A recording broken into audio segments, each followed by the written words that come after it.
जी हां दोस्तों, बड़ी खबर निकलकर सामने आ रही है। भारत में रामनवमी के मौके पर खूब हुई थी हिंसा, मस्जिद मदरसों को बनाया था निशाना। बढ़ते नफरत के बीच कनाडा में भारतीय मूल के एक कट्टरपंथी हिंदू व्यक्ति द्वारा मुसलमानों को टारगेट करना, इस्लाम पर गलत टिप्पणी करना पड़ा महंगा। कनाडा सरकार ने लिया एक्शन, मंत्री भी आए हरकत में। नफरती चिंटू के देश में कोई जगह नहीं। जानेंगे क्या है पूरा मामला। वहीं अगली खबर में आपको बताएंगे इस्लामिक देश कुवैत का एक्शन, हजारों भारतीयों को निकाला बाहर, क्या है कारण। वहीं दूसरी ओर नेतन्याहू के खिलाफ विरोध में शामिल हुए मोसाद, मचा बवाल। इसी के साथ आपको बताएंगे रूस यूक्रेन युद्ध के बीच रूस के खतरनाक कार्रवाई से बौखलाया यूक्रेन। तो दोस्तों सभी खबरें फटाफट हम आपको कम समय में आसान भाषा में एक एक करके विस्तार से बताएंगे, तो आप मेरे साथ इस वीडियो के आखिर तक बने रहिए।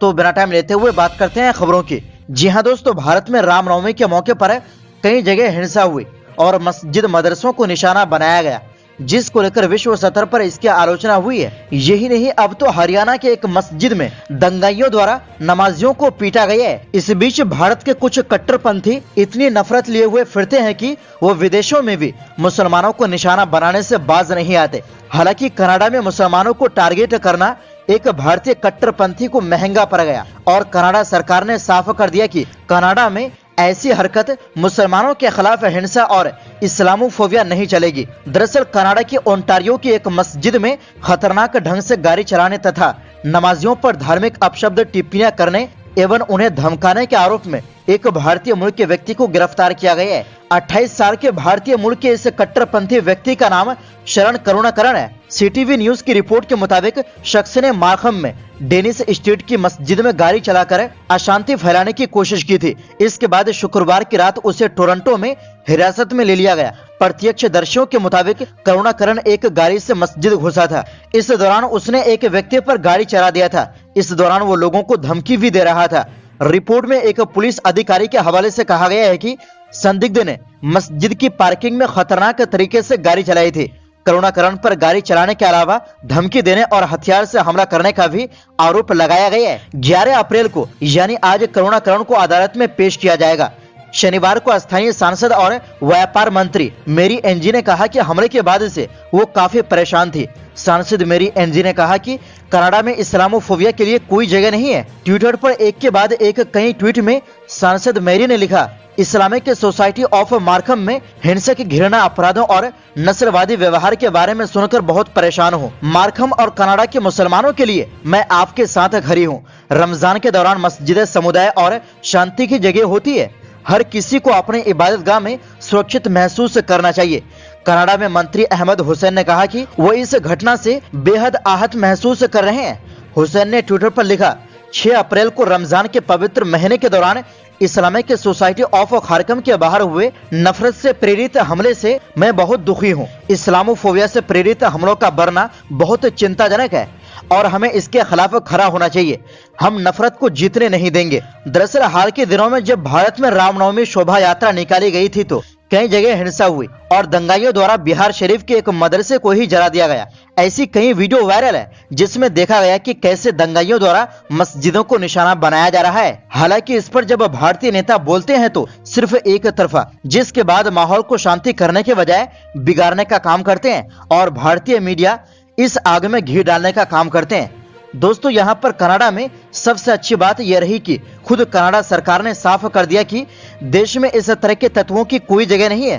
कनाडा सरकार की इस एक्शन पर आपकी क्या राय है, अपनी राय कमेंट बॉक्स में दें और इस वीडियो को शेयर करके लोगों तक पहुंचाएं। इसी के साथ आपको बता दें कि जी हां दोस्तों, इस्लामिक देश कुवैत की सरकार ने अवैध निवास, नशीली दवाओं की सप्लाई और बिक्री के आरोप में भारतीय समेत कई देशों के हजारों प्रवासियों को अपने देश से बाहर कर दिया और उन्हें अपने देश वापस भेज दिया गया है। इन प्रत्यावर्तित प्रवासियों में महिलाओं की संख्या 4000 से अधिक है। देश के आंतरिक मंत्रालय के अधिकारियों ने बताया कि इन अप्रवासियों को 1 जनवरी से 31 मार्च 2023 के अंदर निष्कासित किया गया है। यानी कुवैत सरकार ने 2023 की पहली तिमाही में 9000 से अधिक प्रवासियों को अपने देश से बाहर कर दिया है। रिपोर्ट के मुताबिक इसमें सबसे पहले स्थान पर भारतीय समुदाय के लोग हैं और दूसरे स्थान पर फिलीपींस और तीसरे स्थान पर श्रीलंका और चौथे स्थान पर मिस्र के लोग हैं। अधिकारियों ने यह भी कहा कि कुवैत के निर्वासन केंद्रों में वर्तमान में 700 से अधिक पुरुष और महिला प्रवासी है और उन्हें भी अगले 10 दिनों में देश से निकाल दिया जाएगा। मध्य पूर्व के खाड़ी क्षेत्र में स्थित देश कुवैत का क्षेत्रफल मात्र 17,814 वर्ग किलोमीटर है। आबादी 42 लाख से कुछ ज्यादा है। इस आबादी का केवल 30% कुवैती है, बाकी विभिन्न देशों के अप्रवासी है। बता दें कि इस्लामिक देश कुवैत तेल निकालने और प्रोसेसिंग इंडस्ट्रीज सहित विभिन्न आर्थिक क्षेत्रों में लेबर के लिए इन प्रवासियों पर निर्भर करता है, लेकिन हाल ही में देश की सरकार इस मुद्दे पर सख्त है। कुवैत में विभिन्न मीडिया रिपोर्टों के अनुसार गृह मंत्रालय ने पिछले सप्ताह देश के शासक या अमीर को एक रिपोर्ट सौंपी है। इसने प्रवासियों को नियंत्रित करने और कम से कम 3 लाख प्रवासियों के ड्राइविंग लाइसेंस को जब्त करने के लिए एक कोटा प्रणाली शुरू करने की सिफारिश की है। वहीं दूसरी ओर इजरायल के प्रधानमंत्री बेंजामिन नेतन्याहू के नेतृत्व वाली सरकार के खिलाफ इजरायल का विरोध हाल के दिनों में व्यापक हो गया है। न्यायिक सुधार योजना के खिलाफ चल रहे विरोध प्रदर्शनों से आखिरकार नेतन्याहू पीछे हट गए हैं। वह अंतर्राष्ट्रीय सत्र पर भी दबाव में है। ऐसे में खबरें सामने आई कि मोसाद यानी इजरायल की खुफिया एजेंसी नेतन्याहू सरकार के विरोध में लोगों का समर्थन कर रही है। हालांकि नेतन्याहू सरकार ने इससे इनकार किया है। अल जजीरा के मुताबिक अमेरिकी रक्षा विभाग पेंटागन के एक लीक दस्तावेज में कहा गया है कि खुफिया एजेंसी मोसाद के शीर्ष नेताओं ने इजरायल की न्याय प्रणाली में प्रस्तावित सुधारों के खिलाफ पूरे इजरायल में हाल के विरोध प्रदर्शनों का समर्थन किया है।